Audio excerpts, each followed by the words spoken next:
அல்லேலூயா, அல்லேலூயா.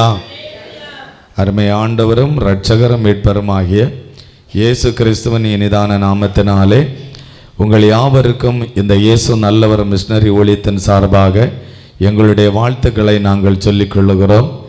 இந்த யூடியூப் மூலமாய், ஃபேஸ்புக் மூலமாய், இன்டர்நெட் மூலமாய், ட்விட்டர் மூலமாய், இன்ஸ்டாகிராம் மூலமாய், இப்படி உலக நாடுகள் முழுவதும் பார்த்து கொண்டிருக்கிற தேவ பிள்ளைகளையும் இந்த இயேசு நல்லவர் மிஷனரி ஊழியத்தின் சார்பாக உங்களுக்கும் எங்களுடைய வாழ்த்துக்களை நாங்கள் சொல்லிக் கொள்ளுகிறோம். இந்த ஊழியத்தை நேசிக்கிற உங்களை ஆண்டவர் அபரிமிதமாய் ஆசீர்வதிப்பார்.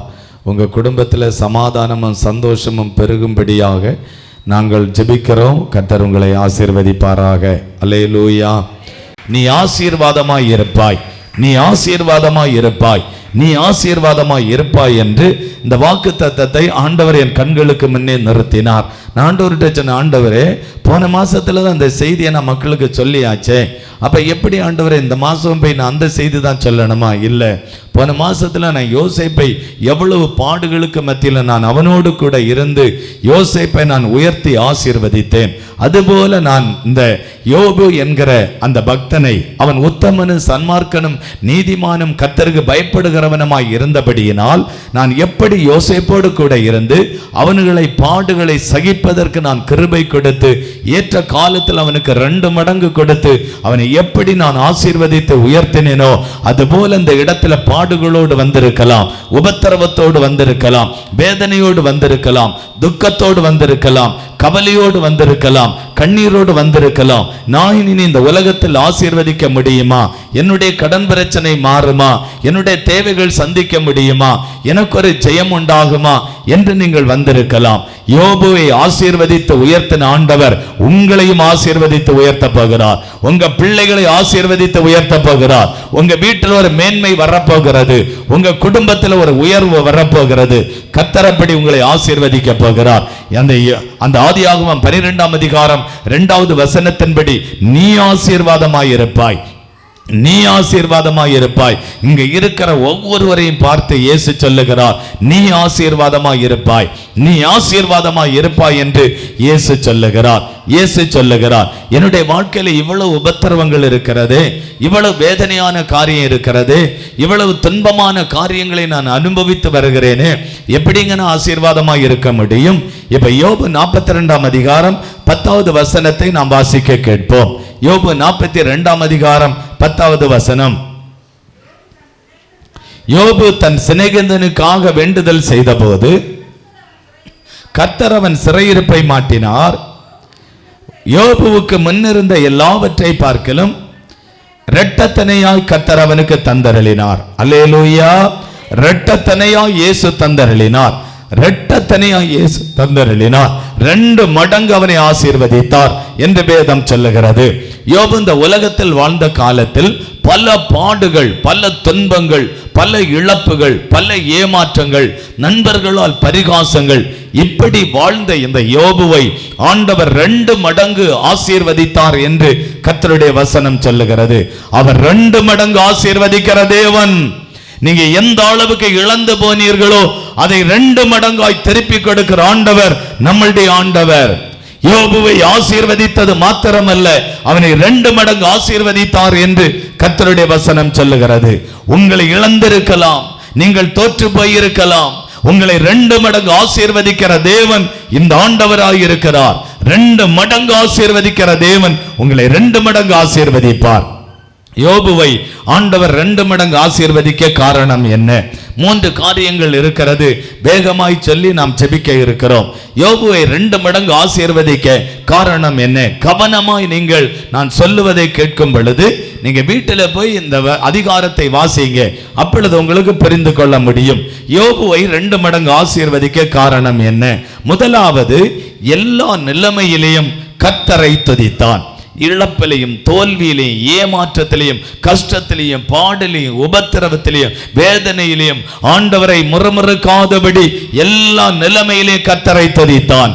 நீங்களும் எல்லா நிலைமையிலையும் ஆண்டவரை துதிக்கும் பொழுது ஆண்டவர் 2 மடங்கு உங்களுக்கு திருப்பி கொடுத்து உங்களை ஆசீர்வதிப்பார். 2 மடங்கு உங்களை ஆசீர்வதிப்பார். யோபு 1 அதிகாரம் 1-3 வசனங்கள் வரையில் நாம் வாசிக்கும் போது அந்த யோபு என்கிற பக்தன் ஊத்ஸ் என்கிற அந்த தேசம், அந்த தேசத்திலே தான் இந்த யோபு என்கிற பெயர் கொண்ட ஒரு மனுஷன் வாழ்ந்ததாக ஆண்டவருடைய வசனம் சொல்லுகிறது. இவன் அந்த நாட்டிலே வாழ்ந்தவன், அந்த நாட்டிலே வாழ்ந்தவன். இவன் ஆண்டவர் இவனை குறித்து சொல்லுகிறார், இவன் உத்தமனாயிருந்தான், சன்மார்க்கனாயிருந்தான், ஆண்டவருக்கு பயப்படுகிறவனாக இருந்தான், பொல்லாப்புக்கு விலகுகிறவனாக இருந்தான். நம்ம இந்த உலகத்தில் அநேக பேரை பார்க்கிறோம், ஆண்டவருக்கு பயப்படுகிறவனாக இருந்தால் ஒரு கல்யாண வீட்டை காட்டிலும் ஆண்டவருடைய ஆராதனையை முக்கியப்படுத்துவார்கள், ஒரு விருந்து வீடை காட்டிலும் ஒரு ஆண்டவருடைய ஆராதனையை முக்கியப்படுத்துவார்கள்.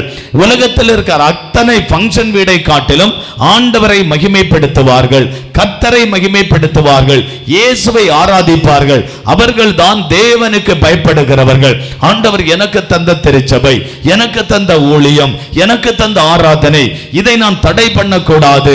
என்ன ஃபங்க்ஷன் வீடு இருக்கட்டும், என்ன கல்யாண வீடு இருக்கட்டும், என்ன விருந்து வீடு இருக்கட்டும், என்ன வீடாக இருந்தாலும் நான் அதை காட்டிலும் நான் இயேசுவை நேசிக்கிறேன் என்கிற ஒரு நேச குணம் நமக்கு தேவை. ஆண்டவரே சொல்லி இருக்கிறார், என்னை சிநேகிக்கிறவனை நானும் சிநேகிப்பேன் என்பதாக.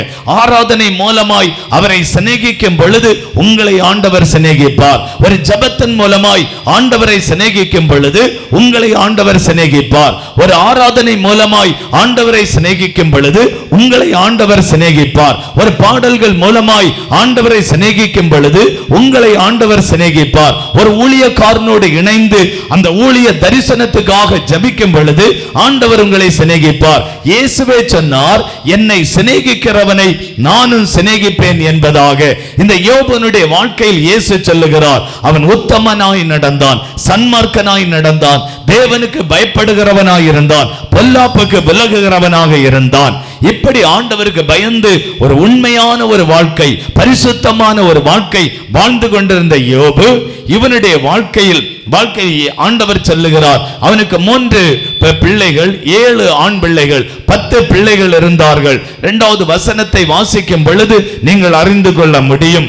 3வது வசனத்தை வாசித்தால் அவனுக்கு ஏராளமான ஆடுகளும் 3000 ஒட்டகங்களும் 500 ஏர் மாடுகளும் 500க்கு அதிகமான திரளான பணிவிடைக்காரர்களும் இவனுக்கு இருந்தார்கள்.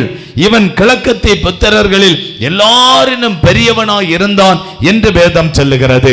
இவர் ஒரு பணக்காரனாய், ஒரு செல்வந்தனாய், ஒரு கோடீஸ்வரனாய் இந்த ஊத்ஸ் என்கிற தேசத்தில் யோபு இருந்ததாக ஆண்டவருடைய வசனம் சொல்லுகிறது. ஒரு குறைவற்ற ஒரு வாழ்க்கை, குறைவற்ற ஒரு வாழ்க்கை, ஒரு நிறைவான ஒரு வாழ்க்கை, ஒரு ஆசீர்வாதமான ஒரு வாழ்க்கை, ஒரு செல்வ செழிப்பிலே வாழ்ந்த ஒரு யோபு. காரணம் என்ன? இவன் தேவனுக்கு பயப்படுகிறவன், பொல்லாப்புக்கு விலகுகிறவன், ஒரு சன்மார்க்கன், ஒரு நீதிமான், ஒரு உத்தமன்.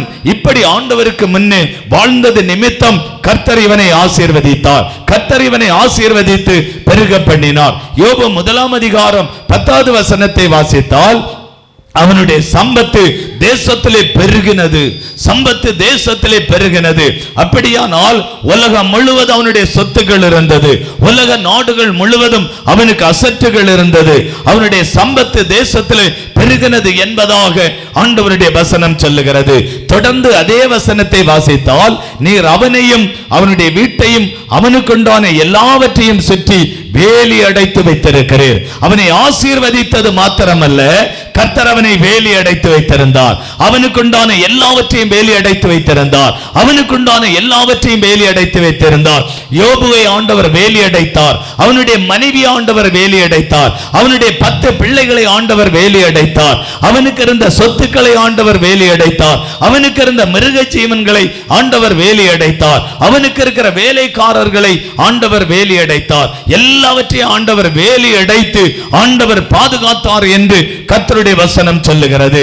இப்பொழுது சாத்தான் இவரை கவனம் வைக்கிறான். வேதம் சொல்லுகிறது, யோபு 1 அதிகாரம் 8வது வசனத்தை வாசித்தால் யோபுவின் மேல் கவனம் வைக்கிறான்.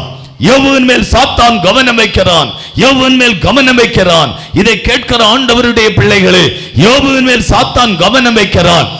கவனம் வைக்கிறான். உங்களுக்கு மேலே சாத்தான் கவனம் வைக்கிறான். இயேசு வேலி அடைக்கும் பொழுது பிசாசு தொட முடியாது, அந்த சாத்தான் தொட முடியாது, அந்த அசுத்தாவிகள் உங்களை தொட முடியாது. இப்பொழுது யோபு மேல் கவனம் வைத்து இந்த யோபுக்கு இழப்பை கொண்டு வர, தோல்விகளை கொண்டு வர, ஏமாற்றங்களை கொண்டு வர, நஷ்டங்களை கொண்டு வர இவன் தந்திரமாய் செயல்படுகிறான், தந்திரமாய் போராடுகிறான், தந்திரமாய் போராட்டங்களை கொண்டு வருகிறான். அவனால சாத்தானால ஒன்றும் செய்ய முடியவில்லை, அந்த பிசாசால ஒன்றும் செய்ய முடியவில்லை, அந்த சாத்தானால யோபுவை தொடக்கூட முடியவில்லை. ஆண்டவர் வேலி அடைத்து காத்து கொண்டார். இப்பொழுது பாருங்கள், இப்பொழுது சாத்தான் பரலோகத்தில் போய் இயேசுவுக்கு முன்பதாக நிற்கிறான், இயேசுவுக்கு முன்பதாக நிற்கிறான். ஆனால் இயேசுவுக்கு முன்பதாக நிற்கும் பொழுது ஆண்டவரே சாட்சி கொடுக்கிறார். இந்த யோபு சன்மார்க்கன், இந்த யோபு நீதிமான், இந்த யோபு உத்தமன், இந்த யோபு பரிசுத்தவான் என்று ஆண்டவர் இந்த சாத்தானுக்கு முன்பதாக சாட்சி கொடுக்கிறார். உடனே இந்த சாத்தான் ஆண்டவரிடத்தில் சொல்லுகிறான். யோபு 1ஆம் அதிகாரம் 6வது வசனத்தை வாசிக்கும் பொழுது, ஒரு நாள் தேவபுத்திரர் கர்த்தருடைய சந்நிதியில் வந்து நின்றபோது சாத்தானும் அவருடைய நடுவிலே வந்து நிற்கிறான். பரலோகத்திலே ஆண்டவர் வந்து நிற்கும் பொழுது சாத்தானும் அவருக்கு முன்னே வந்து நிற்கிறான். 7வது வசனத்தை வாசித்தால், கர்த்தர் சாத்தானை பார்த்து, நீ எங்கே இருந்து வருகிறாய் என்றார். சாத்தான் கர்த்தருக்கு பிரதித்தரமாக, பூமி எங்கும் உலாவி அதில் சுற்றி நான் தெரிந்து வருகிறேன். பூமி எங்கு நான் சுற்றி கொண்டு, பூமி எங்கு சுற்றி கொண்டு யார் ஆண்டவருடைய பிள்ளைகள், யாரை ஆண்டவர் ஆசீர்வதித்திருக்கிறார், யாரை ஆண்டவர் உயர்த்தி இருக்கிறார், அவர்களை எல்லாம் நான் கவனிக்கும் பொழுது யோபு என்கிற ஒரு பக்தனை அவனை நான் கண்டேன், அவனை நான் பார்த்தேன், கர்த்தரால் ஆசீர்வதிக்கப்பட்ட அவனை நான் கண்டேன், அவனை நான் பார்த்தேன் என்று இந்த சாத்தான் சொல்லுகிறான். உடனே ஆண்டவர் 8வது வசனத்தை வாசித்தால், கர்த்தர் சாத்தானை பார்த்து, என் தாசனாகிய யோபின் மேல் நீ கவனம் வைத்தாயோ என்று ஆண்டவர் கேட்கிறார். என் தாசன், என் பிள்ளை, என் மகன் மேல் நீ கவனம் வைத்தாயோ என்பதாக இயேசு கேட்கிறார்.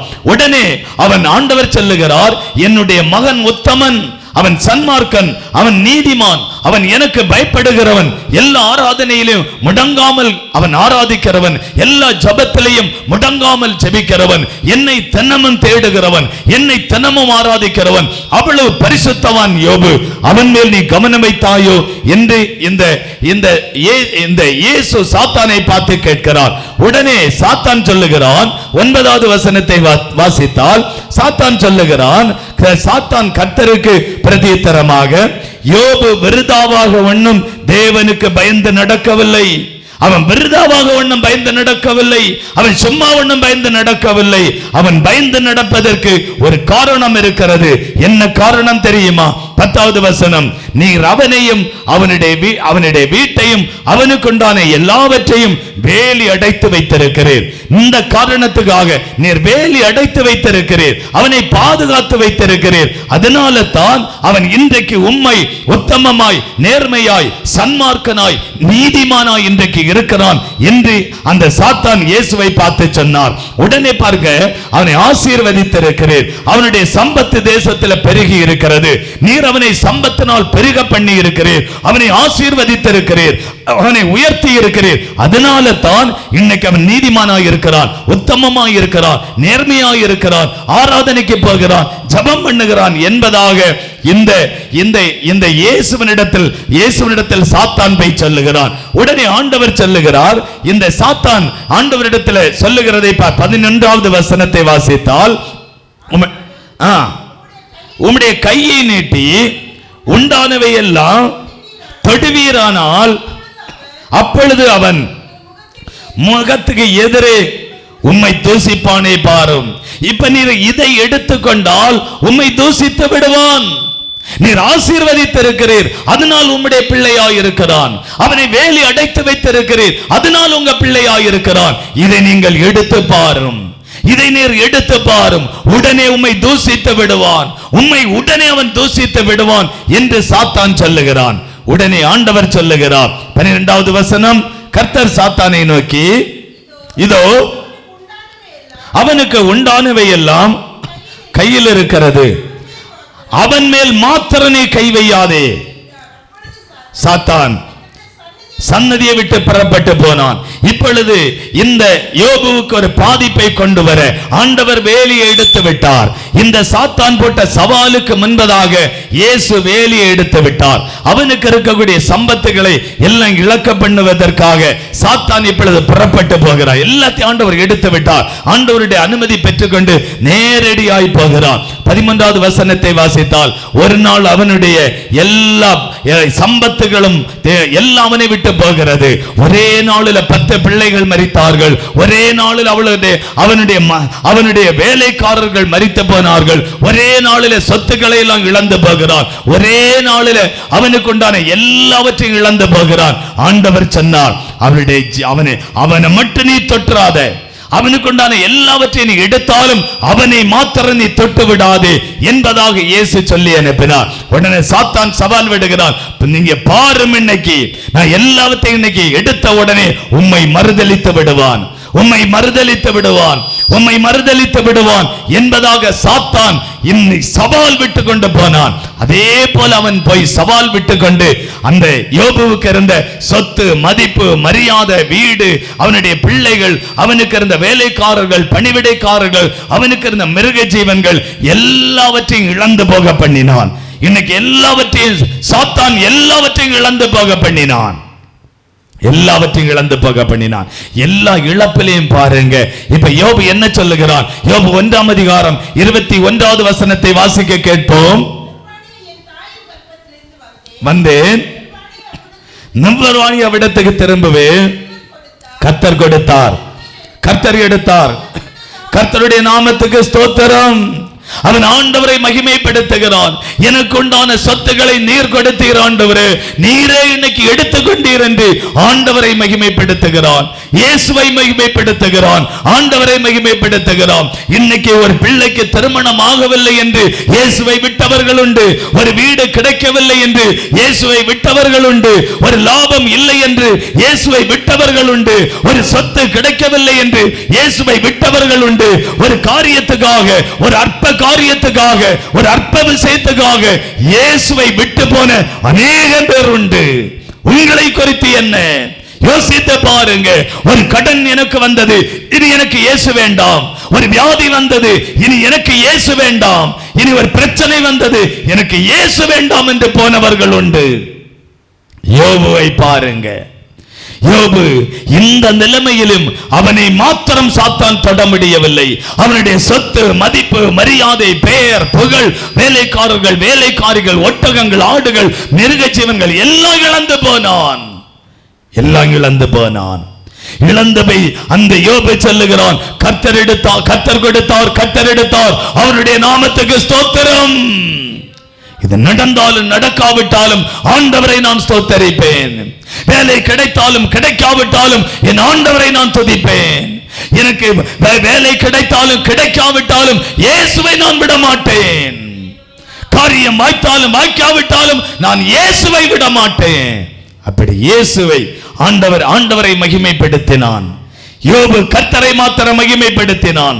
22வது வசனத்தை வாசித்தால், எல்லாவற்றிலும் யோபு பாவம் செய்யவில்லை, தேவனை பற்றி குறை சொல்லவில்லை. எல்லாவற்றையும் இழந்து போன போதிலும் யோபு குறை சொல்லவில்லை. இன்னைக்கு குறை சொல்லுகிறவர்களை பார்க்கிறோம். காணிக்க கொடுத்தேன், சர்ச்சுக்கு போனேன், ஆராதனைக்கு போனேன், ஆண்டவரை தேடினேன், ஏன் எனக்கு இந்த பிரச்சனை, ஏன் எனக்கு இந்த போராட்டம், ஏன் எனக்கு இந்த வியாதி? ஆண்டவரை முறுமுறுக்கிறோமே, ஆண்டவரை வருத்தப்படுத்துறோமே, ஆண்டவரை குறை சொல்லுகிறோமே. யோபுவை பாருங்க, எல்லாம் இழந்து போன நிலைமையில் கர்த்தரை முறுமுறுக்கவில்லை. அவன் ஒரு பாவமும் செய்யவில்லை, ஒரு பாவமும் செய்யவில்லை. யோபு ஒரு பாவத்தையும் செய்யவில்லை என்பதாக வேதம் சொல்லுகிறது. நீ முறுமுறுக்கும் பொழுது ஆண்டவரை குறை சொல்லுகிறாய். ஒரு ஆண்டவருடைய ஆலயத்துக்கு ஒரு பணிவிடைக்காக நீ உன்னை அமர்த்தும் பொழுது, முறுமுறுக்கும் பொழுது நீ ஆண்டவரை குறை சொல்லுகிறாய், கர்த்தரை குறை சொல்லுகிறாய், இயேசுவை குறை சொல்லுகிறாய். ஒரு ஆராதனை சரியில்லை, சபை சரியில்லை, ஊழியக்காரன் சரியில்லை என்று சொல்லும் பொழுது ஆண்டவரை குறை சொல்லுகிறாய், கர்த்தரை குறை சொல்லுகிறாய். யோபுவை பாருங்க, எல்லாம் இழந்து போன பிறகும் என் ஆண்டவரை குறை சொல்லவில்லை, என் கர்த்தரை குறை சொல்லவில்லை, என் இயேசுவை குறை சொல்லவில்லை என்பதாக வேதம் சொல்லுகிறது. அவனுக்கு இருந்து போன எல்லாவற்றையும் இழந்து போனான். கர்த்தரை குறை சொல்லவில்லை. மறுபடியும் சாத்தான் பாருங்க, இன்னும் நீ குறை சொல்லாமல் இருக்கிறாய், நீ குறை சொல்லக்கூடிய காலம் வரப்போகிறது, நீ போர் என்று மறுபடியும் சவால் விடுகிறான். மறுபடியும் சவால் விட்டு யோபு 2ஆம் அதிகாரம் 1 வசனத்தை வாசித்தால், பின்னொரு நாளிலே தேவபுத்திரர் கர்த்தருடைய சந்நிதியில் வந்து நின்றபோது சாத்தானும் அவர்கள் நடுவிலே கர்த்தருடைய சந்நிதியில் வந்து நிற்கிறான். சாத்தான் ஒரு நாள் திடீரென்று மறுபடியும் இயேசுவினுடைய பரலோகத்தில் வந்து நிற்கிறான். ஆண்டவர் கேட்கிறார், 2வது வசனம், கர்த்தர் சாத்தானை பார்த்து, நீ எங்கிருந்து வருகிறாய்? கர்த்தர் சாத்தானுக்கு பிரமித்திரமாக, பூமி எங்கு உலாவி வருகிறேன் என்றார்.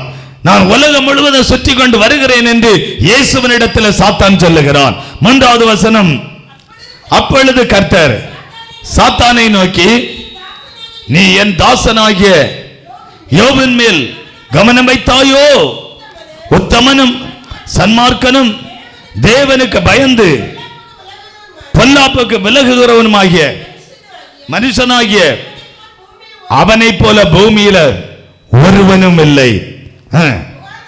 முகாந்தரம் இல்லாமல் அவனை நிர்மூலமாக்கும்படி நீ என்னை ஏவன போதிலும் அவன் தன் உத்தமத்திலே உறுதியாயிருக்கிறான். எல்லாவற்றையும் இழந்து போன போதிலும் உத்தமத்திலே யோபு உறுதியாயிருக்கிறான். அவன் எல்லாவற்றிலும் உறுதியாயிருக்கிறான். இருந்தா உறுதியாயிருக்க வேண்டும். கிறிஸ்தவ வாழ்க்கை என்பது ஒரு உறுதியான ஒரு வாழ்க்கை. பாடு வரும், கஷ்டம் வரும், உபத்திரம் வரும், வியாதி வரும், பலவீனம் வரும், போராட்டம் வரும், ஆபத்து வரும், பண கஷ்டம் வரும், கடன் வரும், வேதனை வரும், கண்ணீர் வரும், கவலை வரும். இயேசுவுக்கு உறுதியாய் இருப்பதுதான் கிறிஸ்தவ வாழ்க்கை. அல்லேலூயா. ஒரு நாள் ஒரு சகோதரி ஒரு ஜெபத்துக்காக அவங்க வீட்டில் கூப்பிட்டு இருந்த போது அவங்க கணவனும் மனைவியும் ஜெபத்திற்காக அழைத்திருந்தார்கள். அந்த வீட்டில் போனோன்னு அந்த சகோதரி சொல்றாங்க, பிரதர், யோபுவை போல எனக்கு பாடு பிரதர், யோபுவை போல நான் பாடுபடுறேன் பிரதர். உடனே நானும் கேட்டேன், சிஸ்டர் உங்க 10 பிள்ளைகள் மரிச்சு போனாங்களா சிஸ்டர்? அப்படியெல்லாம் இல்ல பிரதர், அந்த அளவுக்கு இல்ல பிரதர். பின்ன எந்த அளவுக்கு? வந்திருக்கிறது யோபுவின பாடல்ல. யோபுக்கு அந்த பாடுகள் கொஞ்சம் நஞ்சம் அல்ல. 10 பிள்ளைகள் மரித்தார்கள். மிருக ஜீவன்கள் அத்தனையும் மரித்து போனது. அவனுக்கு இருந்த வேலைக்காரர்கள் அத்தனை பேர் மரித்து போனார்கள். கற்பனை பண்ணி பாருங்க, எவ்வளவு பாடுகள், எவ்வளவு வேதனை, எவ்வளவு நிந்தை, எவ்வளவு பரிகாசம், எவ்வளவு அவமானம். அதற்கு மத்தியில் ஆண்டவரை துதிக்கிறான். இயேசு அவனை குறித்து சாட்சி சொல்லுகிறார். அவன் உத்தமன், அவன் சன்மார்க்கன், அவன் நீதிமான், அவன் இழப்பிலும் தோல்வியிலும் என்னை விடமாட்டான், என்னையே சார்ந்திருப்பான் என்று ஆண்டவர் சாட்சி கொடுக்கிறார். உங்களை குறித்த சாட்சி உண்டா? இயேசு உங்களை குறித்து சாட்சி கொடுக்கிறாரா? என்னை குறித்து ஆண்டவர் சாட்சி கொடுக்கிறாரா? அதுதான் கிறிஸ்தவ வாழ்க்கை. அதுதான் கிறிஸ்தவ வாழ்க்கை. இப்ப யோபு 2ஆம் அதிகாரம் 5வது வசனத்தை வாசித்தால் சாத்தான் ஆண்டவர்கிட்ட சொல்லுகிறத பாருங்க. ஆனாலும் நீர் உம்முடைய கையை நீட்டி அவனுக்கு எலும்பையும் மாம்சத்தையும் தொடுவீரானால் அப்பொழுது அவன் உம்முடைய முகத்துக்கு எதிரே தூஷிப்பான். இப்ப பாருங்க, முதலாவது ஆண்டவரிடத்தில் போய் சாத்தான் கேட்கிறான், அவனுக்கு இருந்த பாதுகாப்பை, அவனுக்கு வேலி அடைத்து வைத்திருக்கிறீர், அந்த வேலியை விட்டு அவன் எடுபடும் பொழுது உம்மை மறுதலித்து விடுவான். அவனுக்கு இருந்த சொத்துக்கள், சுகங்கள், ஆஸ்திகள் எல்லாவற்றையும் நீர் எடுப்பீரே ஆனால் அவன் உம்மை மறுதலித்து விடுவான். ஆண்டவர் சொன்னார், என் பிள்ளை என்னோடு தான் இருப்பான், அவன் என்னை மறுதலிக்க மாட்டான் என்று இயேசு சொல்லுகிறார். பாரும் என்று சவால் விட்டு போன இந்த சாத்தான் தோற்று போனான். சாத்தான் ஏமாற்றப்பட்டு போனான். எப்பொழுதே பிசாசு ஒருமுறை தோற்ற பிறகு அவன் போக வேண்டியதுதான். ஆனால் மறுபடியும் அவன் வருகிறதை வேதம் சொல்லுகிறது. இப்ப வந்து ஆண்டவர்கிட்ட சொல்லுகிறான், அவனுடைய எலும்பிலிருந்து, இந்த சரீரத்துக்கு உள்ள இருக்கிற எலும்பிலிருந்து அவனுக்கு தசை வழியாய் அவனை தொடுவீரானால் உம்மை மறுதலித்து விடுவான், தூசித்து விடுவான் என்று இந்த பிசாசு சொல்லுகிறான். உடனே ஆண்டவர் சொல்லுகிறார், 6வது வசனம், அப்பொழுது கர்த்தர் சாத்தானை நோக்கி, இதோ அவன் உன் கையில் இருக்கிறான், ஆகிலும் பிராணனை, அவனுடைய சரீரத்தை நீ என்ன வேணும்னு எடுத்துக்க, அவனுக்கு உயிரை நீ எடுக்க முடியாது. உன்னை அறிஞ்சு கொள்க, சாத்தானுக்கு எல்லாம் அதிகாரம் இருக்கிறது, உயிரை எடுப்பதற்கு அவனுக்கு அதிகாரம் இல்லை. உயிரை கொடுத்தவர் இயேசு, உயிரை கொடுத்தவர் ஆண்டவர். இந்த உயிரை எடுக்க சாத்தானுக்கு அதிகாரம் இல்லை. உயிரை கொடுத்த ஆண்டவருக்கு தான் சகல அதிகாரமும். இப்ப சாத்தானை பார்த்து சொல்லுகிறார், பிசாசே, நீ அவனுக்கு உயிரை நீ எடுக்க முடியாது. உடனே சாத்தான் பாருங்க 7வது வசனம், அப்பொழுது சாத்தான் சன்னதியை விட்டு புறப்பட்டு யோபின் உள்ளங்கால் தொடங்கி உச்சம் தலை மட்டும் கொடிய பருக்களால் வாதித்தான். கொடிய பருக்கள், எலும்பிலிருந்து வரக்கூடிய பருக்கள். சாதாரணமாய் சதையில கொஞ்சம் போல முளைச்சி கொஞ்சம் உள்ளிய சுட்டு வச்ச உடனே போகிற பருக்கள் அல்ல, எலும்பிலிருந்து வரக்கூடிய பருக்கள் என்பதாக வேதம் சொல்லுகிறது. எலும்பிலிருந்து வரக்கூடிய ஒரு பருக்கள். இயேசுவை ஏற்றுக்கொண்டதற்காக, இயேசுவுக்காய் பரிசுத்தமாய் வாழ்ந்ததற்காக, ஒரு சன்மார்க்கமான ஒரு வாழ்க்கை, ஒரு நீதியான ஒரு வாழ்க்கை, ஒரு உண்மையான ஒரு வாழ்க்கை, ஒரு பரிசுத்தமான ஒரு வாழ்க்கை, ஒரு ஆராதனை நிறைந்த வாழ்க்கை வாழ்ந்த யோபுனுடைய வாழ்க்கையில் எவ்வளவு பெரிய போராட்டம், எவ்வளவு பெரிய போராட்டம் பாருங்க, எவ்வளவு பெரிய போராட்டம். கொடிய பருக்களினால் பாதித்தான் என்று வேதம் சொல்லுகிறது. 8வது வசனத்தை வாசித்தால், அவன் ஓட்டை எடுத்து சுரண்டி கொண்டு சாம்பலிலே பரிதாபமாய் உட்கார்ந்திருக்கிறான். பரிதாபமாய் உட்கார்ந்திருக்கிறான். ஒரு பரிதாபமான நிலைமை, ஒரு பரிதாபமான நிலைமை. ஒரு செல்வ சீமானை வாழ்ந்த இந்த யோபு கிழக்கத்தி புத்திரர்களில் எல்லாரிலும் செல்வ சீமான், எல்லாரிலும் பெரியவனாயிருந்தான். இன்னைக்கு ஓட்டை எடுத்து சுரண்டி கொண்டு சாம்பலிலே உட்கார்ந்திருக்கிறான். சொத்தை இழந்திருக்கலாம், பணத்தை இழந்திருக்கலாம். போராட்டம், ஒரு பெரிய பிரச்சனை, பெரிய ஒரு ஆபத்து, பெரிய ஒரு கஷ்டம். யோபுவை பாருங்க, இந்த நிலைமையிலும் ஆண்டவரை துதிக்கிறான். ஓட்டை எடுத்து சுரண்டி கொண்டு சாம்பலிலே பரிதாபமாய் உட்கார்ந்திருக்கிறான். ஒரு பரிதாபமான நிலைமை. 9வது வசனம் சொல்லுகிறது, அவன் அப்பொழுது மனைவி அவனை பார்த்து, நீர் இன்னும் உறுதியாயிருக்கிறீரோ, தேவனை தூசித்து ஜீவனை விடும். ஒரு மனைவி, ஆறுதலாயிருக்க வேண்டிய மனைவி தன் புருஷனிட்ட சொல்லுகிறாள், தேவனை தூசித்து ஜீவனை விடும், தேவனை தூசித்து ஜீவனை விடும். இவனுடைய வாழ்க்கையில் இழந்து போன ஒரு வருத்தம், ஒரு காயம், ஒரு வேதனை அவனுடைய இருதயத்தில் இருக்கிறது. பிள்ளைகளை இழந்தான், சொத்துக்களை இழந்தான், மதிப்பு மரியாதை இழந்தான், எல்லாவற்றையும் இழந்து இப்பொழுது சரீரத்திலே சரீரத்து ஆரோக்கியத்தை இழந்து ஓட்டை எடுத்து சுரண்டி கொண்டு பரிதாபமாய் இருக்கிற இந்த யோபுவை பார்த்து, ஒரு ஆறுதலாய் இருக்க வேண்டிய மனைவி தேவனை தூசித்து ஜீவனை விடு என்பதாக இந்த மனைவி சொல்லுகிறாள். தேவனை தூசித்து ஜீவனை விடும் என்பதாக மனைவி சொல்லுகிறாள். அதற்கு இந்த யோபு சொல்லுகிறான் பாருங்க 10வது வசனம், அதற்கு அவன், நீ பைத்தியக்காரி பேசுவதை போல பேசுகிறாய், தேவனுக்கு கையில நன்மை பெற்ற நாம் தீமையும் பெற வேண்டாமோ என்றான். எல்லாவற்றிலும் யோபு உதடுகளினால் பாவம் செய்யவில்லை. எல்லாவற்றிலும் இந்த யோபு பாவம் செய்யவில்லை. முறுமுறுக்கிறோமே, பரிகாசமாய் பேசுகிறோமே, அவமானமாய் பேசுகிறோமே, நிந்தித்து பேசுகிறோமே. யோபுவை பாருங்க, யோபுவை பாருங்க, எல்லாவற்றிலும் அவன் பாவம் செய்யவில்லை. அவ்வளவு பரிசுத்தவான், அவ்வளவு உத்தமமாய் நடந்தான், அவ்வளவு நேர்மையான வாழ்க்கை. அதனால தான் யோபுவை ஆண்டவர் 2 மடங்கு ஆசீர்வதித்தார். அதனால தான் 2 மடங்கு ஆசீர்வதித்தார். 2 மடங்கு ஆசீர்வதித்தார்.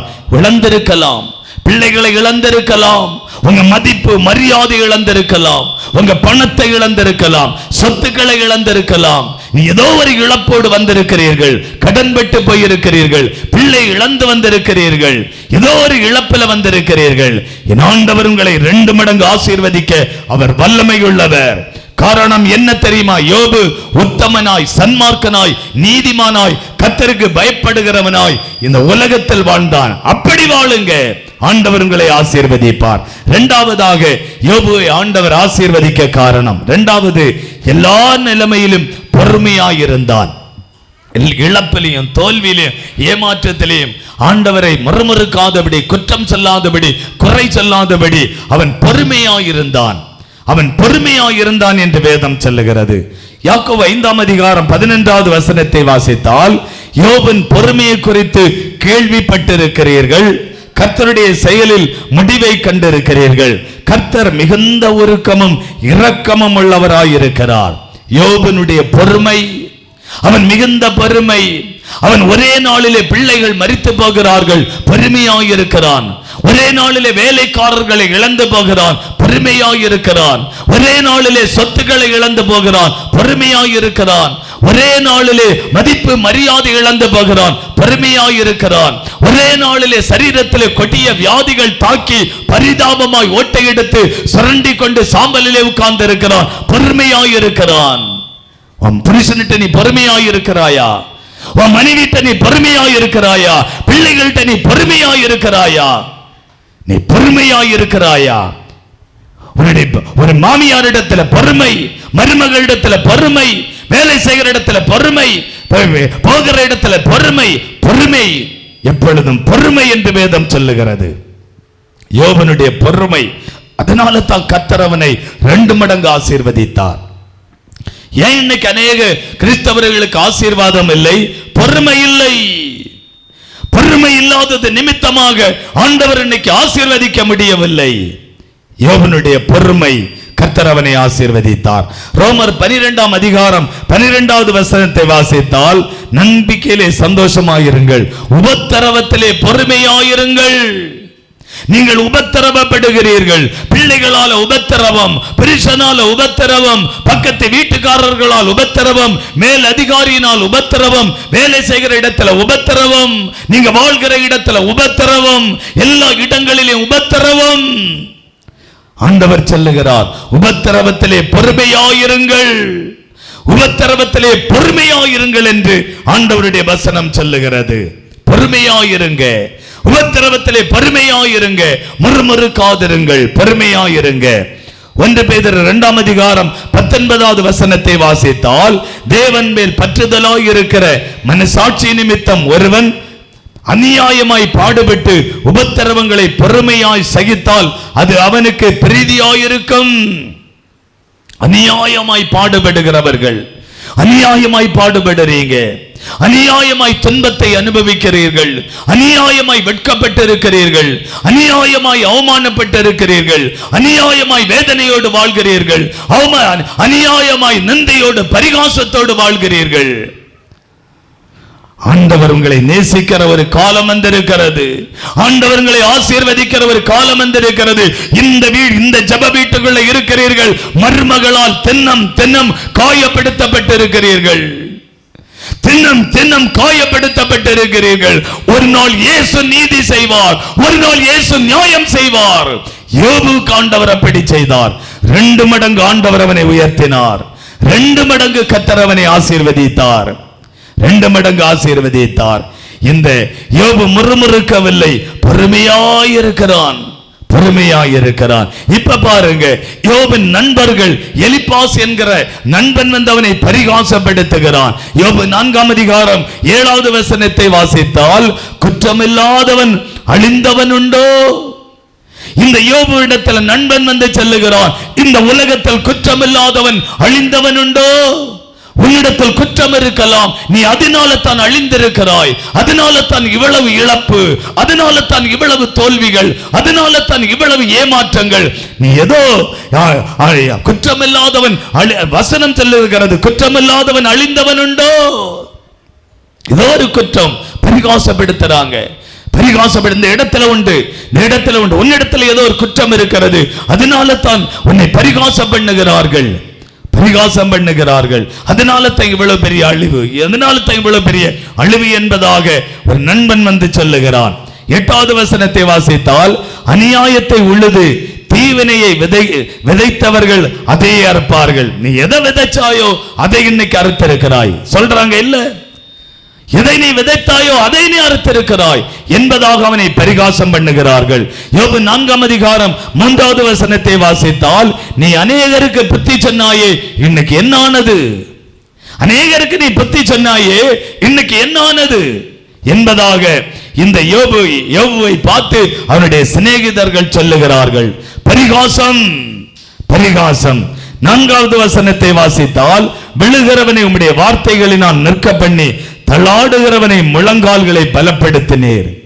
விழுந்து போனவனை தூக்கி விடுகிற ஆண்டவர் நம்முடைய தேவன். விழுகிறவனை தூக்கி விடுகிற ஆண்டவர் என்னுடைய ஆண்டவர். அல்லேலூயா. உங்களையும் பரிகாசம் பண்ணலாம், உங்களை நிந்திக்கலாம், உங்களை அவமானப்படுத்தலாம். நீங்கள் விழுந்து போக மாட்டீர்கள். உங்களை தூக்கி விடுகிற ஒரு ஆண்டவர் இருக்கிறார்.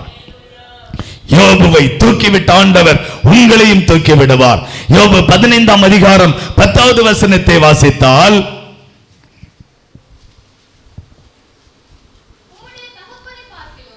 யோபு 15ஆம் அதிகாரம் 10வது வசனம், எனக்கு விரோதமாக தங்கள் வாயை விரிவாய் திறந்தார்கள். அவனுக்கு விரோதமாய் விரோதிகள் வாயை திறந்தார்கள். அவனுக்கு விரோதிகள் விரோதமான வாயை திறந்தார்கள். இங்க இருக்கிற சில பேருக்கு விரோதமாய் விரோதிகள் வாயை திறந்திருக்கிறார்கள். அண்டர்லைன் பண்ணி வைங்க வசனத்தை. விரோதிகள், உங்க விரோதி, உங்களுக்கு விரோதி. இங்க இருக்கிற பல பேருடைய விரோதிகள் விரோதமான வார்த்தைகளை பேசி இருக்கிறார்கள். விரோதமாய் தங்கள் வாயை திறந்தார்கள் என்று வேதம் சொல்லுகிறது. அல்லேலூயா. அது மாத்திரமல்ல, நிந்தையாக என்னை கன்னத்தில் அடித்தார்கள். கன்னத்தில் அடித்தார்கள் என்று வேதம் சொல்லுகிறது. கன்னத்தை அடித்தார்கள். எனக்கு விரோதம் ஏகமாய் கூட்டம் கூடினார்கள். ஏகமாய் கூட்டம். உங்க வீட்டில் ஒரு பிரச்சனை வந்த உடனே உங்களுக்கு தெரியாம 10 பேர் கூடுறாங்க. உங்க வீட்டுல ஒரு இழப்பு வந்த உடனே 10 பேர் கூட்டமாய் கூடுறாங்க. பரிகாசம் பண்ணுகிறவர்கள், நிந்தையாய் பேசுகிறவர்கள், அவமானமாய் பேசுகிறவர்கள். உங்களுடைய தலையை தூக்குகிற ஆண்டவர் ஒரு நாள் வருவார். ஒரு நாள் வருவார். பரிகாசம் பண்ணுகிறவனே, நீ மனம் திரும்பாவிட்டால் என் ஆண்டவருடைய கோபம் வரும். அறிந்துகள், அறிந்துகள். அவனுக்கு விரோதமாய் விரோதிகள் கூட்டம் கூடினார்கள் என்று வேதம் சொல்லுகிறது. என்னதாம் கூடின போதும் யோபுவே எல்லாவற்றிலும் பொறுமையாயிருக்கிறான். எல்லாவற்றிலும் பொறுமையாயிருந்தான். முடிவு என்ன தெரியுமா? அவனுக்கு 2 மடங்கு ஆசீர்வாதம். நீங்க பொறுமையாயிருங்க, 2 மடங்கு கர்த்தர் ஆசீர்வதிப்பார். பொறுமையாயிருங்க, 2 மடங்கு ஆசீர்வதிப்பார். ஊழியத்தில் எவ்வளவு நிந்த தெரியுமா? எவ்வளவு பரிகாசம் தெரியுமா? எவ்வளவு எதிராய் பேசுகிறவர்கள், எதிராய் நிந்தையாய் பேசுகிறவர்கள். பொறுமையாயிருக்க ஆண்டவர் கற்று தந்திருக்கிறார். பொறுமையாயிருக்க சொல்லி இருக்கிறார். பொறுமையாயிருக்க சொல்லி இருக்கிறார். பொறுமையாயிருக்க இருக்க ஆண்டவர் உயர்த்தி கொண்டே போகிறார். அல்லேலூயா. உங்களையும் உயர்த்துவார், உங்களையும் ஆசீர்வதிப்பார், உங்களையும் ஆண்டவர் ஆசீர்வதிப்பார். யோபு பொறுமையாயிருந்தான். கர்த்தர் அவனை 2 மடங்கு ஆசீர்வதித்தார். நீ ஆசீர்வாதமாய் இருப்பாய். யோபுக்கு கொடுத்த வாக்குத்தத்தத்தை ஆண்டவர் நிறைவேற்றினார். முதல் காரணம், யோபுவை ஆண்டவர் ஆசீர்வதிக்க காரணம், எல்லா நிலைமையிலும் கர்த்தரை துதித்தான். 2வது, யோபு பொறுமையாயிருந்தான். 3வது, யோபுவை ஆண்டவர் ஆசீர்வதிக்க காரணம், 3வது, எல்லா நிலைமையிலும் யோபு தன் சிநேகிதனுக்காக வேண்டுதல் செய்தான். அவனுடைய நண்பர்களுக்காக, பரிகாசம் பண்ணின நண்பர்களுக்காக, அவனை விரோதியாய் பேசினவர்களுக்காக, எதிர்த்து பேசினவர்களுக்காக, அவமானப்படுத்தப்பட்டவர்களுக்காக யோபு சிநேகிதனுக்காக வேண்டுதல் செய்கிறான். யோபு 42ஆம் அதிகாரம் 10வது வசனத்தை வாசித்தால், யோபு தன் சிநேகிதனுக்காக வேண்டுதல் செய்கிறான். சிநேகிதனுக்காக வேண்டுதல் செய்கிறான். யாரு? பரிகாசம் பண்ணினவர்களுக்காக யோபு ஜெபம் பண்ணுகிறான். அவமானப்படுத்தினவர்களுக்காக யோபு ஜெபம் பண்ணுகிறான். அவன் இழந்து போன அதற்கு காரணமாக இருந்தவர்களுக்காக யோபு ஜெபம் பண்ணுகிறான். அதனால தான் இயேசு சொன்னார், 1 தீமோத்தேயு 1ஆம் அதிகாரம் 1வது வசனத்தை வாசித்தால், நான் பிரதானமாய் புத்தி சொல்லுகிறது என்னவெனில், எல்லா மனுஷருக்காகவும் விண்ணப்பங்களையும் ஜெபங்களையும் வேண்டுதல்களையும் ஸ்தோத்திரங்களையும் பண்ணுங்கள். எல்லா மனுஷருக்காகவும் விண்ணப்பம் பண்ணுங்கள் என்பதாக இயேசு சொல்லுகிறார். என் மாமியார் கிட்ட சண்டை, இனி நான் இவளுக்கு வேண்டி பண்ண முடியாது. இவன் என்கிட்ட சண்டை, இவனுக்கு வேண்டி நான் இனி ஜெபம் பண்ண முடியாது. இவளுக்கு வேண்டி சண்டை, இனி இவளுக்கு வேண்டி ஜெபம் பண்ண முடியாது. இப்படி என்று சொல்லுகிறவர்கள் தான் ஆசீர்வாதத்தை பெறாமல் இருக்கிறீர்கள். ஆசீர்வாதத்தை பெறாமல் இருக்கிறீர்கள். பெறாமல் இருக்க யோபு எல்லா மனுஷனுக்காகவும் ஜெபம் பண்ணுகிறான். எல்லாருக்கும் இயேசுவினிடத்தில் ஜெபம் பண்ணுகிறான். உங்க வேலை பார்க்கறீங்களே, கூட உள்ளவங்களுக்காக ஜெபம் பண்றீங்களா? உங்க முதலாளிக்காக ஜெபம் பண்றீங்களா? நீங்க உங்க கூடுகிற குழு கூட்டம், அதுவும் ஒரு கூட்டம் தானே, எல்லாருக்காகவும் ஜெபம் பண்றீங்களா? நீங்க போகிற வருகிற இடங்கள்ல சந்திக்கிறீங்களே, அவங்களுக்காக ஜெபம் பண்றீங்களா? உங்க ஊழியக்காரனுக்காக ஜெபம் பண்றீங்களா? உங்களை நேசிக்கிற மற்றவர்களுக்காக ஜெபம் பண்றீங்களா? இல்லாவிட்டால் அவர்களை கர்த்தர் ஆசீர்வதிக்க முடியாது. யோபு எல்லாருக்காகவும் ஜெபம் பண்ணுகிறான். 1 தீமோத்தேயு 1:2 வாசித்தால், ராஜாக்களுக்காகவும் அதிகாரத்தில் இருக்கிறவர்களுக்காகவும் ஜெபம் பண்ணுங்கள்.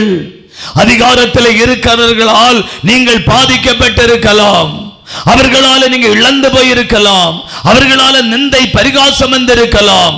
வேதம் சொல்லுகிறது, ராஜாக்களுக்காகவும் அதிகாரத்தில் இருக்கிறவர்களுக்காகவும் ஜெபம் பண்ணுங்கள் என்பதாக வேதம் சொல்லுகிறது.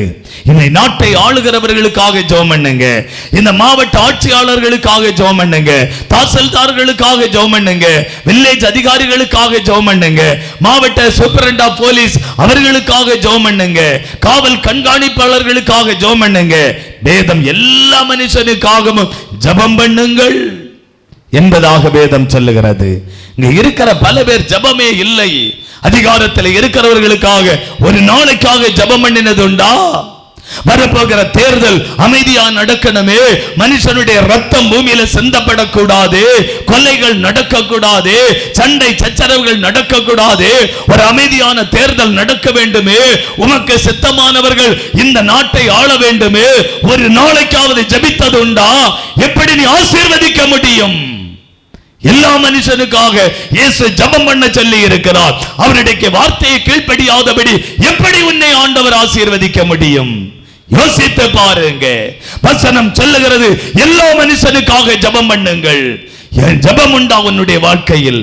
அதிகாலையில் எழும்பி இயேசு ஜெபிக்க சொல்லி இருக்கிறாரே, தூங்கி நாட்களை கடத்தி கொண்டிருக்கிறாய், ஆண்டவரை துக்கப்படுத்துகிறாய். ஜெபிக்காத கிறிஸ்தவனை ஆண்டவர் ஆசீர்வதிக்க முடியாது. ஜெபிக்காத கிறிஸ்தவர்களை ஆண்டவர் ஆசீர்வதிக்க முடியாது.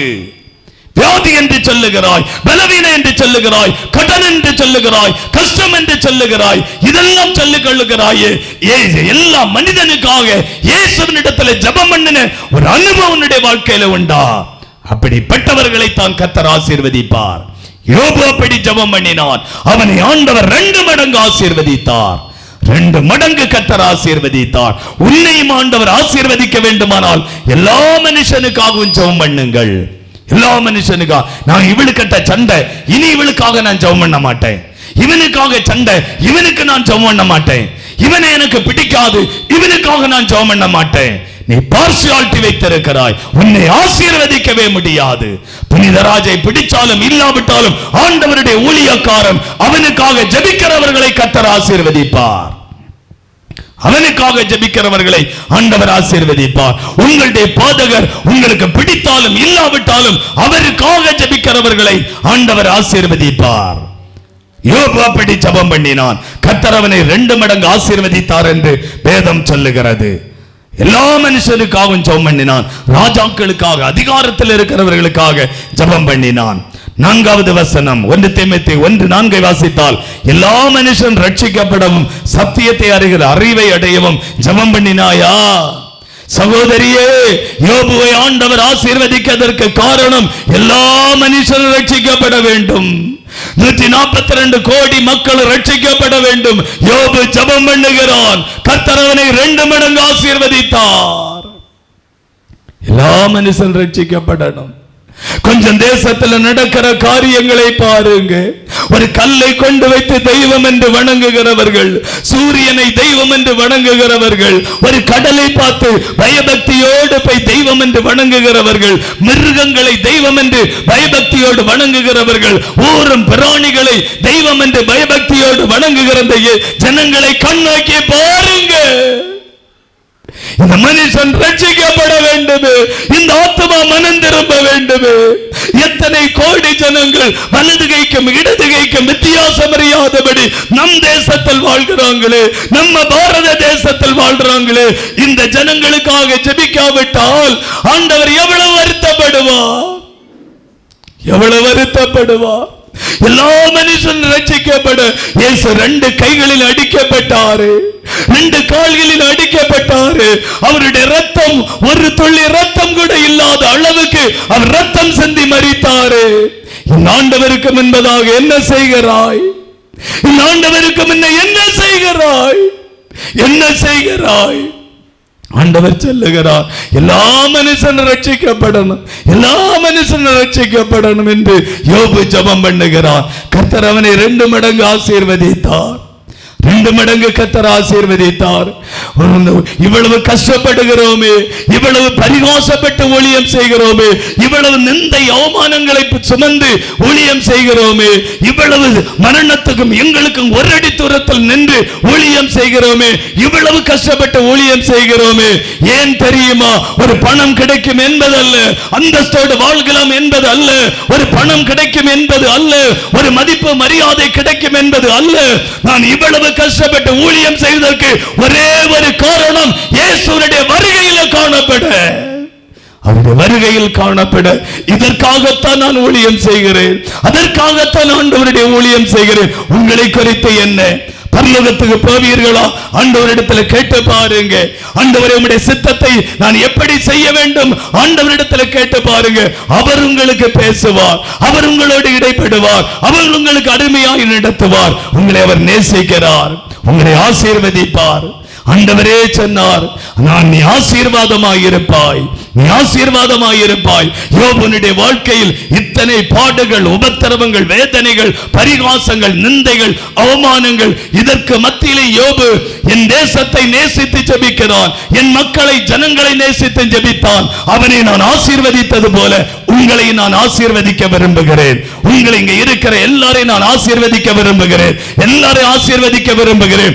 உங்க பரிகாசத்தை மாறும், உங்க நிந்தை மாறும், உங்க கவலை மாறும், உங்க கண்ணீர் மாறும், உங்களுடைய போராட்டம் மாறும், உங்க நிந்தைகள் மாறும். எல்லாரும் அப்படியே ஜெபிக்கும்படி எழுந்திருப்போம். எல்லாரும் வேகமாய் வேகமாய் வேகமாய். யோபுவை ஆண்டவர் ஆசீர்வதிக்க காரணம், எல்லா நிலைமையிலும் கர்த்தரை துதித்தான், எல்லா நிலைமையிலும் பெருமையாக இருந்தான், எல்லா நிலைமையிலும் சிநேகிதனுக்காக வேண்டுதல் செய்தான். கர்த்தர் உங்களை ஆசீர்வதிக்க போகிறார், கர்த்தர் உங்களை ஆசீர்வதிக்க போகிறார், ஆண்டவர் உங்களை ஆசீர்வதிக்க போகிறார். ஹல்லேலூயா. எல்லாரும் அப்படியே வேகமாக எழுந்திருந்து ஜெபம் பண்ணுங்க. சிலுவையில் அறையப்பட்ட இயேசுவை, சிலுவையில் அறையப்பட்ட இயேசுவை, சிலுவையில் அறையப்பட்ட இயேசுவை நோக்கி பாருங்க, நோக்கி பாருங்க. ஹல்லேலூயா, ஹல்லேலூயா, ஹல்லேலூயா. எத்தனை பேருக்கு இந்த இயேசு வேணும்? எத்தனை பேருக்கு இந்த இயேசு வேணும்? எத்தனை பேருக்கு இந்த இயேசு வேணும்? அப்படியே வலது கரத்தை எல்லாரும் உயர்த்தி, எல்லாரும் அப்படியே வலது கரத்தை பரலோகத்துக்கு நேராக உயர்த்தி பிடிங்க. எல்லாரும் உயர்த்தி பிடிங்க, பரலோகத்துக்கு நேராக உயர்த்தி பிடிங்க. ஹல்லேலூயா. இயேசுங்க கரத்தை பிடிக்கிறார், இயேசு கரத்தை பிடிக்கிறார். ஒரு அவமானம், நிந்தை, பரிகாசம், இதற்கு மத்தியில நீங்க வாழ்றாங்க. நீங்க வாழ்ற உங்கள் ஒவ்வொருவரையும் ஆண்டவருடைய கரமங்களை பிடிக்கிறது, ஆண்டவருடைய கரம் பிடிக்கிறது. இயேசு சொல்லுகிறார், யோபுவை நான் எப்படி ஆசீர்வதித்தேனோ அதுபோல உங்களை ஆசீர்வதிக்க இருக்கிறேன், உங்களை ஆசீர்வதிக்க இருக்கிறேன்.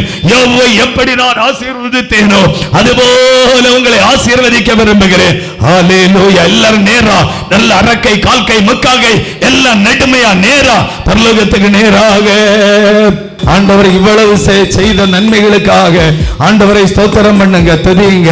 ஓ, அவரை சிலுவையில் அறையப்பட்ட கரம், சிலுவையில் அறையப்பட்ட அந்த அபிஷேகம் இப்பொழுது உங்க ஒவ்வொருவர் மேல் இறங்குகிறது. இயேசுவே என்னை ஆசீர்வதி என்று கேளுங்க. ஆண்டவர் உங்களை ஆசீர்வதிக்க விரும்புகிறார், கர்த்தர் உங்களை ஆசீர்வதிக்க விரும்புகிறார். பல பேரை கர்த்தர் ஆசீர்வதிக்க விரும்புகிறார். வியாதியிலிருந்து விடுதலை தந்து ஆசீர்வதிக்க விரும்புகிறார். குழந்தை பாக்கியத்தை கொடுத்து ஆண்டவர் ஆசீர்வதிக்க விரும்புகிறார். ஒரு வேலையை கொடுத்து கர்த்தர் ஆசீர்வதிக்க விரும்புகிறார். ஆமென். ஒரு வியாதியை குணமாக்கி ஆண்டவர் ஆசீர்வதிக்க விரும்புகிறார். திருமண தடைகளை மாற்றி ஆண்டவர் ஆசீர்வதிக்க விரும்புகிறார். இங்க இருக்கிற எல்லாரையும் கர்த்தர் ஆசீர்வதிக்க விரும்புகிறார். உங்க பிள்ளைகளை ஆசீர்வதிக்க விரும்புகிறார், கணவரை ஆசீர்வதிக்க விரும்புகிறார், உங்க ஒவ்வொருவரை ஆசீர்வதிக்க விரும்புகிறார். ஆசீர்வதியும் ஆண்டவரே. ரட்சிப்பை கொடுத்து ஆண்டவர் ஆசீர்வதிக்க விரும்புகிறார். ரட்சிப்பை கொடுத்து ஆண்டவர் உங்களை ஆசீர்வதிக்க விரும்புகிறார். எல்லாரும் கரங்களை தட்டி ஆண்டவரை மகிமைப்படுத்துவோம். யோபுவை போல கர்த்தர் உங்களை ஆசீர்வதிக்க போகிறார். நீ ஆசீர்வாதமாய் இருப்பாய் மகனே, நீ ஆசீர்வாதமாய் இருப்பாய் மகளே, நீ ஆசீர்வாதமாய் இருப்பாய். எல்லா நிலைமையில் ஆண்டவரை துதியுங்க. நீங்க ஆசீர்வாதமா இருப்பீங்க. எல்லா நிலையிலும் பொறுமையா இருங்க, நீங்க ஆசீர்வதிக்கப்படுவீங்க. எல்லா நிலைமையிலும் உங்க சிநேகிதனுக்காக வேண்டுதல் செய்யுங்க. ஜெபிக்கிறவர்களாய் மாறுங்க, ஜெபிக்கிறவர்களாய் மாறுங்க. கர்த்தர் உங்களை ஆசீர்வதிப்பார், ஆண்டவர் உங்களை ஆசீர்வதிப்பார். ஹல்லேலூயா. Thank you Lord. உமக்கு நன்றி ஆண்டவரே. கர்த்தாவே உமக்கு ஸ்தோத்திரம், ஸ்தோத்திரம், ஸ்தோத்திரம். கிருபையுள்ள எங்கள் நல்ல ஆண்டவரே, யோபு கிட்ட ஆண்டவர் சொன்ன, நீ ஆசீர்வாதமாய் இருப்பாய். இழப்ப பார்க்காத, நிந்தையை பார்க்காத, அவமானத்தை பார்க்காத, பரிகாசத்தை பார்க்காத, போராட்டத்தை பார்க்காத. யோபுவே நீ ஆசீர்வாதமாய் இருப்பாய். நம்ப முடியாத ஒரு காரியம், 10 பிள்ளைகள் மரித்து குடும்பத்தில் எல்லாவற்றையும் இழந்து, சொத்துக்களை இழந்து, ஓட்டை எடுத்து சுரண்டி கொண்டு சாம்பலிலே உட்கார்ந்திருந்த இந்த யோபு ஆண்டவர் 2 மடங்கு திருப்பி கொடுத்து இந்த உலகத்தில் மறுபடியும் 2 மடங்கு செல்வசீமானாயிருந்தார், 2 மடங்கு ஆசீர்வாதமாயிருந்தார். இங்க இருக்கிற ஒவ்வொருவரையும் கர்த்தர் அப்படியே ஆசீர்வதிக்க போகிறார். ஆண்டவரே, இந்த மாதத்துல கண்டது போல அடுத்த மாதத்தில் இந்த பிள்ளைகளை நீர் ஆசீர்வதித்து இந்த இடத்துல கொண்டு வாரு. அடுத்த மாசம் இந்த பிள்ளைகள் இந்த இடத்துல வரும்போது நீங்க ஆசீர்வதித்து இந்த இடத்துல கொண்டு வாருங்க, நீங்க ஆசீர்வதித்து இந்த இடத்துல கொண்டு வாருங்க. அநேகம் பேர் சாட்சியா இந்த இடத்துல எழும்பட்டும். தேவனுடைய நாம மகிமைப்பட்டதற்காய் ஸ்தோத்திரம். உங்க கருத்துல பிள்ளைகளை தாழ்த்துகிறோம், தருகிறோம். இயேசு கிறிஸ்துவின் நாமத்தில் ஜெபிக்கிறோம். ஜெபங்களின் ஜீவனுள்ள எங்கள் நல்ல பிதாவே, ஆமென்.